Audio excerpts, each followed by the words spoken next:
We're here with Jacob Malpocker, who is a singer from Opus 7 and also a composer.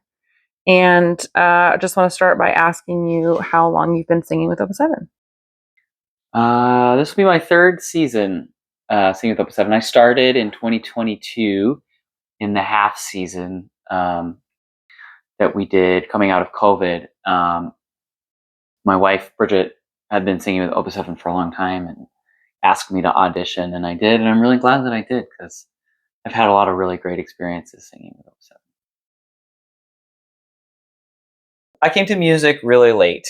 I switched into being a music major my junior year of college. For me, when I started taking my theory courses and everything, I really took to the musical language. Being taught how to read music in a different way by my professors just really lit up my brain. I tried my hand at writing short little things here and there when I was in college, and I had some composition projects in counterpoint and all of that stuff just as a part of music theory. And I just had always this like creative itch that wasn't always being satisfied by performing in choirs or conducting choirs. And so I really tried my hand at composing some small stuff, some short stuff when I was in college to absolutely no success. Never had anything performed, was not a composition student, just it was mostly for me to write things that, made me feel good.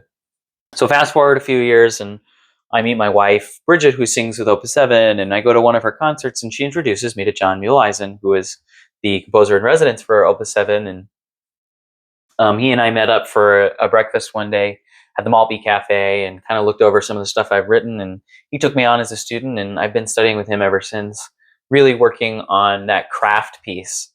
We had talked about so much of what I had written previously was all inspiration, and we spent a lot of the first year of my learning working on that craft, notation, form, balance within a composition like that, and just been slowly working towards professional composition ever since.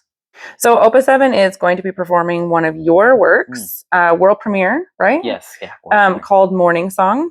Yeah. And could you tell us a little bit about this piece? Yeah, so the text for Morning Song is actually from Sarah Teasdale's poem, Morning Song. And for me, I decided to write my piece of music to this text because I had been looking for a text that would really work with the story I wanted to tell.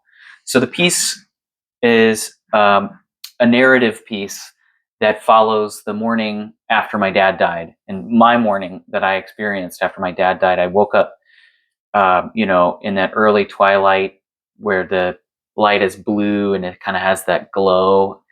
And I went on a walk with my dog in the fields behind my childhood home, and there was snow on the ground. And to me, Sarah Teasdale's text, the poem, when I read through it, it really reminded me of that morning. And I can't say that I was actively searching for a text to write about this moment in my life where I stood in this field as the sunrise came up, having just thought about and experiencing all the emotions that came to me after my dad had passed away the night before. And but when I heard the text for the first time, I really latched onto it, and I just kind of started building that story up in my head, and this ended up being the perfect text for how I wanted to tell that story.